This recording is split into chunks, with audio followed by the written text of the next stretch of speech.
рамках социальной повестки деятельности Российско-Крымского фонда развития сегодня подписан договор о финансировании общеобразовательной школы «Светоч Плюс».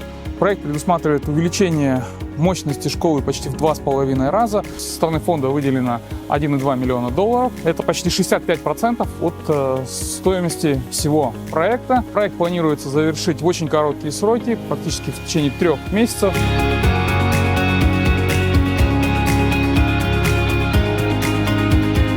Мы как детский сад и как начальная школа существуем уже 10 лет, и по просьбе наших клиентов постоянных мы решили открыть старшую школу. И для нужд старшей школы как раз-таки мы обратились за финансированием в Российско-Кыргызский фонд развития для того, чтобы иметь возможность принять всех желающих обучаться в нашей школе. Потому что мы как раз-таки за 10 лет своего существования смогли построить качественную систему образования и именно по доступной цене, для того, чтобы сделать хорошее частное образование более доступным.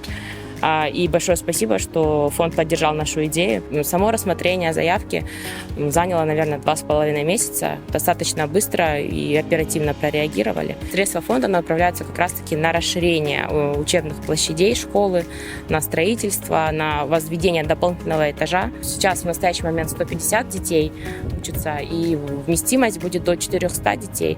А уже 1 сентября у нас уже будет 300 человек. На сегодняшний день мы видим, какое внимание уделяет государство развитию общего образования в Кыргызской республике.